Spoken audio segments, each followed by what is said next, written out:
Basically हम किस चीज़ के बारे में आज बात कर रहे हैं, हम बात कर रहे हैं मेंटल हेल्थ के ऊपर, जो कि हम लोग ज़्यादातर ध्यान नहीं देते हैं। हम लोग सिर्फ ध्यान देते हैं हमारी फिजिकल हेल्थ के ऊपर कि हम लोग कैसे दिख रहे हैं, हम लोगों को कैसा दिखना चाहिए, हम लोग अपने आप को जिम जाकर अपने आप को फिट रख रहे हैं कि नहीं रख रहे हैं। पर उसी के साथ साथ बहुत ज़्यादा ज़रूरी होता है कि आप लोग कैसा सोच विचार रखते हैं, उस चीज़ को भी ध्यान में रखना उतना ही ज़्यादा ज़रूरी है। तो कौन कौन इस चीज़ से एग्री करता है, एक बारी थम्स अप ये भी भेज देना। और आज है वर्ल्ड मेंटल हेल्थ डे। सो हर साल 10 अक्टूबर को ही वर्ल्ड मेंटल हेल्थ डे होता है। सेमिनार अटेंड कर रहे हैं, बहुत ज़्यादा ज़रूरी होता है ये जानना कि जिससे भी आप कुछ टिप्स या कोई भी इंफॉर्मेशन ले रहे हैं वो है कौन, उसके पास क्या एलिजिबिलिटी है कि वो आपको ये सब चीज़ें बता रहे हैं। आजकल आते हैं कई लोग जो 3 दिन में आपको पता नहीं क्या क्या सिखा देंगे, बट ऐसा ज़रूरी नहीं होता है। आप लोगों को उन चीज़ों के लिए, हम लोगों ने इतनी टाइम तक पढ़ाई करते हो और फिर वो 3 दिन में कैसे किसी को चीज़ आ सकती है। तो प्लीज़ हमेशा एलिजिबिलिटी देखना बहुत ज़रूरी है किसी भी चीज़ की। चलिए चलते हैं कि आज हम लोग सीखने क्या वाले हैं, क्यों हम लोग सारे यहाँ पे इकट्ठे हुए हैं, और मैं आप लोगों को क्या इंटरेस्टिंग बताने वाली हूँ जो मेरी वर्कशॉप बाकी वर्कशॉप से बहुत अलग है। सबसे पहले मेन चीज़ है कि हम लोग बात करते हैं यार हमारी मेंटल हेल्थ बहुत ख़राब हो रही है, हमारी मेंटल हेल्थ के साथ ये हो रहा है वो हो रहा है, पर एट द सेम टाइम हम लोगों को डायग्नोस करना नहीं आता। ऐसे क्या साइंस और सिम्टम्स हैं हमारी बॉडी में, हमारी मेंटल हेल्थ के जो बारे में हमारे को बताते हैं। अगर आपको किसी भी लैंग्वेज में लग रहा हो कि मेरे को अभी इंग्लिश का वर्ड हिंदी में ढंग से समझाना है, हिंदी में ज़्यादा हो रहा है, कुछ थोड़ा और प्रॉपर लैंग्वेज में बताओ, तेज़ फास्ट स्लो जो भी आप लोग बोल रहे हैं प्लीज़ कमेंट्स में मुझे बता देना, I will do it accordingly. चलिए, तो ऑफकोर्स हम सीखने वाले हैं, डायग्नोस करेंगे साइंस को हमारे बैड मेंटल हेल्थ के, कि हम लोग जानते हुए भी कई बार कुछ साइंस इग्नोर कर देते हैं, और कई बार सिर्फ हमारे लिए नहीं हमारे सामने वाले के, यानी कि जो हमारे से क्लोज है, कोई हमारे घर में भाई बहन कोई भी हो सकता है, उनके हम साइंस कैसे डायग्नोस करें। थोड़ा सा ये जो कंस्ट्रक्शन की आवाज़ है ना, इसको भी थोड़ा बेयर कर लो, ये सुबह से इन्होंने मेरी मेंटल हेल्थ ख़राब कर रखी है। चलिए, तो अब दूसरी चीज़ कि हम अपनी मेंटल हेल्थ का ट्रैक कैसे रखें, बहुत ज़्यादा ज़रूरी है। पता चल गया साइंस एंड सिम्टम्स क्या चल रहे हैं, पर उसके साथ साथ उतना ही ज़रूरी है कि उन चीज़ों का ट्रैक कैसे रखना है। If you can, because I'm already recording this workshop from another software, so I think there's no need to record the workshop. ठीक है, okay. Problems that can happen. अब कई बार होता है कि हम इग्नोर कर देते हैं कि यार ये वाली क्या कहते हैं मेंटल हेल्थ, हमारे को स्ट्रेस हो रहा है, थोड़ा सा तो है ठीक हो जाएगा, हम इग्नोर कर देते हैं। नहीं, बहुत गंदी प्रॉब्लम्स हमारी लाइफ में आ सकती हैं, बहुत ज़्यादा फिजिकल प्रॉब्लम्स आ सकती हैं अगर हम इन प्रॉब्लम्स को इग्नोर करें। क्या वो प्रॉब्लम्स हैं ये भी हम पढ़ेंगे। फिर जो मेन चीज़ आपका आज का सबसे बेस्ट पार्ट होने वाला है कि मैं आपको एक्यूप्रेशर बताने वाली हूँ जो हमारे मेंटल हेल्थ के लिए बहुत अच्छा होने वाला है।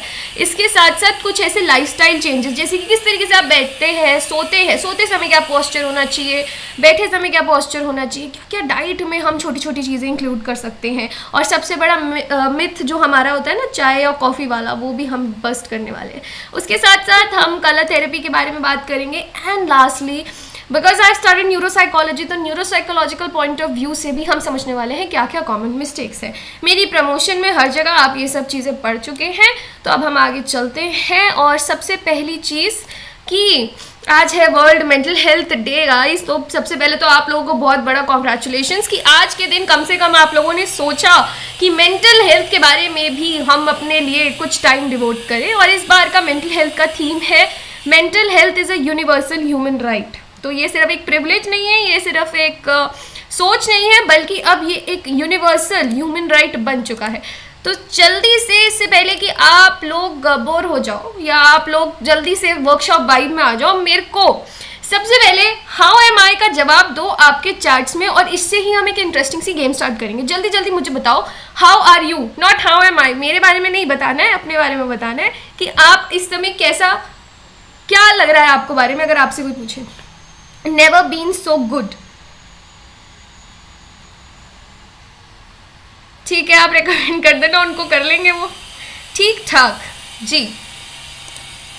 Feeling good, better than before now, cool, very nice. मुझे बहुत अच्छा लगा कि आप लोग ऐसा कमेंट कर रहे हैं कि आपको यहाँ आके अच्छा लग रहा है। Feeling good. चलिए, तो आप लोगों ने अगर ये नोट किया, बहुत छोटा सा मैंने भी आप लोगों के साथ एक एक्टिविटी किया जिसके अंदर मैंने आपसे पूछा हाउ आर यू। अब आप में से क्या किसी ने भी मुझे ये बताया कि मैं तो आज मेरे मसल्स बहुत अच्छा फील कर रहे हैं, आज तो मेरे मसल्स बहुत ज़्यादा पम्प्ड अप है, आज मैंने फिजिकली, आपने मुझे कुछ बताया कि फिजिकली मैं ऐसा हूँ, आज मेरी स्माइल ऐसी है, आज मेरी वो नहीं। आप सबने अपनी इमोशंस के बारे में एक्सप्रेस किया कि कैसा आप लोग फील कर रहे हैं। तो do you see that every day, each and every moment हम लोग सिर्फ अपने इमोशंस से ही घिरे हुए हैं। हम लोग मेंटली ही सोचते हैं, you know, mind is what is working जब हम किसी भी चीज़ के बारे में सोच रहे हैं, लेकिन उसी पे हम ध्यान नहीं देते। एक छोटा सा क्वेश्चन आपकी लाइफ का आपको सिर्फ ये याद दिला रहा है कि आप मेंटली कैसा फील कर रहे हैं, फिजिकली कैसा फील कर रहे हैं। ये तो किसी ने नहीं सोचा ना कि इस समय मैं थका हुआ हूँ। वो सब चीज़ों से ज़्यादा इम्पॉर्टेंट ये है कि अभी आप मेंटली कैसा फील कर रहे हैं। सबने मुझे बताया गुड, ये वो।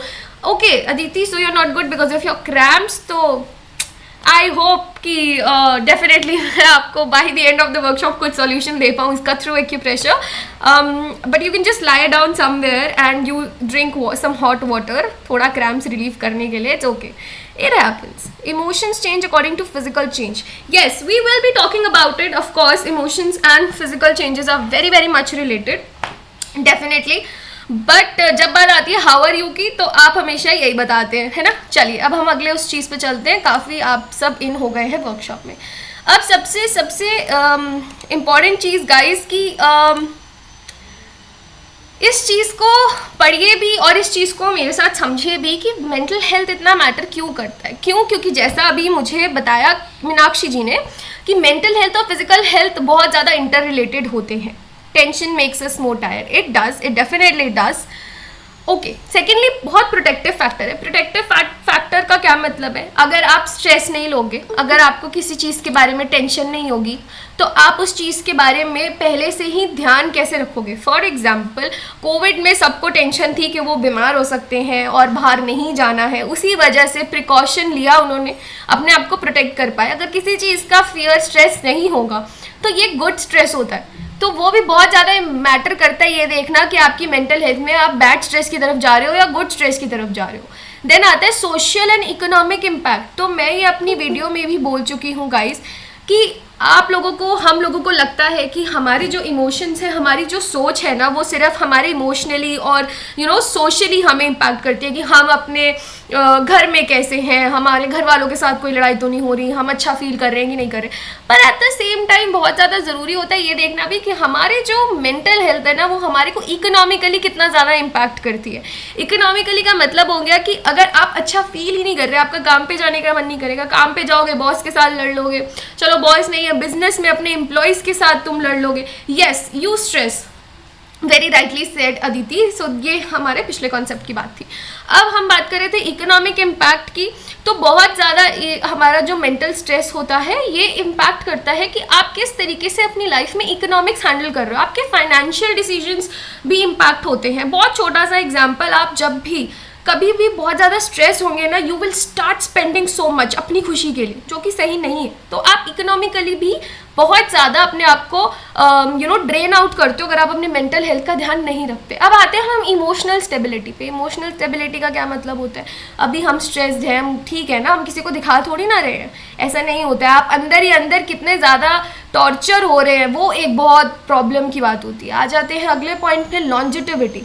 सबको चाहिए यार लंबी अच्छी उम्र चाहिए, सबको रिकॉर्ड तोड़ने है ना, और जिनको नहीं तोड़ने उनको जितनी ज़िंदगी जीनी है वो बहुत अच्छे तरीके से जीनी है। तो जब तक मेंटल हेल्थ का ध्यान नहीं रखोगे तो हर चीज़ में चीची पापा होती रहेगी, परेशान ही रहोगे। तो इट इज़ वेरी इंपॉर्टेंट कि अपनी क्वालिटी ऑफ लाइफ भी तुमको इम्प्रूव करनी है। Lastly and very important, mental health बहुत इंपॉर्टेंट होता है कॉग्निटिव फंक्शन के लिए। क्या मतलब है इसका?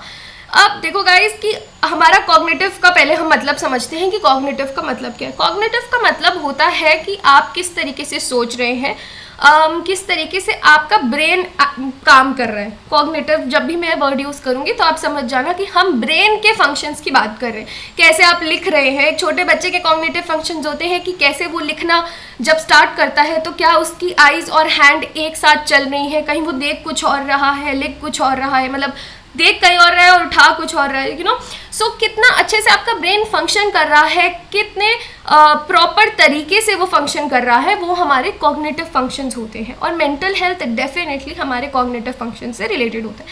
तो अब आपने ये तो समझ लिया कि मेंटल हेल्थ इंपॉर्टेंट क्यों होती है। अब ये वर्कशॉप जब खत्म होगी और कोई बोलेगा कि मेंटल हेल्थ की वर्कशॉप अटेंड करी, क्या उखाड़ लिया, तो बता देना भाई ये सारे पॉइंट कि हमने ये चीज़ों के बारे में हमने पढ़ा है, ठीक है। अब आ जाते हैं हेल्दी माइंड। अब मुझे बहुत सारे लोग ऐसे कहेंगे कि यार हमारी मेंटल हेल्थ तो बहुत सही है, ठीक है, हमें मत बताओ। तो अब आप मुझे बताओ कि ये हेल्दी माइंड के जितने भी पॉइंटर्स हैं, क्या आप इनसे रिलेट कर पाते हैं? क्या आप इमोशनल रेगुलेशन कर पाते हैं अपनी लाइफ में? क्या मतलब है इमोशनल रेगुलेशन का? कि जब भी कोई सीरियस प्रॉब्लम, कोई स्ट्रेस, एंजाइटी तुम्हारे सर पे आई होती है, तो क्या आप लोग अपने आप को स्ट्रेस से नॉर्मली एक अच्छा तो मैं नहीं कहूँगी, बट कह सकते हैं कि एक प्रॉपर तरीके से उसमें से बाहर निकल पाते हैं कि आप बाकियों का भी ध्यान रख रहे हैं, अपना भी ध्यान रख रहे हैं? हम नहीं कर पाते। हम या तो सिर्फ अपने बारे में सोचते हैं या हम किसी और के बारे में सोचते हैं कि सामने वाले को हर्ट ना हो जाए, हम कुछ ज़्यादा ही अच्छे हो जाते हैं, या फिर हम सिर्फ अपने बारे में सोचते हैं, हम ज़्यादा ही सेल्फिश हो जाते हैं। तो रेगुलेट नहीं कर पाते हम अपने इमोशंस को। Next is ability to bounce back. कुछ गलत हो गया, कितने टाइम तक हम उस चीज़ को, किसी ने लिखा मैं तो टूट जाता हूँ, तो एग्जैक्टली यार, मतलब हर कोई इंसान नहीं कर पाता अपने इमोशंस को regulate. I recently had a panic attack, but I was able to get out of it without a lot of effect. Very good, Anvisha. I am very happy to know this कि मतलब आप अच्छे से emotionally emotions को regulate कर पाते हो। So I feel कि then you have a very good ability to bounce back, क्योंकि लोग जब किसी प्रॉब्लम में जाते हैं तो बस उसमें गुम जाते हैं, परेशान हो जाते हैं। बड़ा छोटा सा मूवी का एग्जांपल दूंगी, कबीर सिंह बन जाते हैं। उसके बाद आ जाते हैं हमारे पॉजिटिव सेल्फ एस्टीम पे, ठीक है।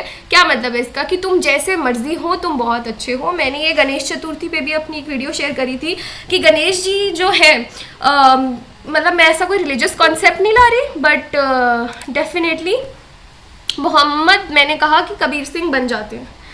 तो पॉजिटिव सेल्फ एस्टीम की मैंने बात करी थी कि गणेश जी के बारे में सब जानते हैं कि उनका जो सर है वो हाथी का है और उनकी जो बॉडी है वो नॉर्मल इंसानों जैसी। पर कभी उनको उदास देखा कि मैं ऐसे बाकी देवताओं जैसा नहीं लगता, मैं तो देवता ही नहीं हूँ, मैं तो ये हूँ, नहीं ना, क्योंकि इनफैक्ट वो सबसे पहले पूजे जाते हैं हमारे हिंदू रिलीजन में, ठीक है।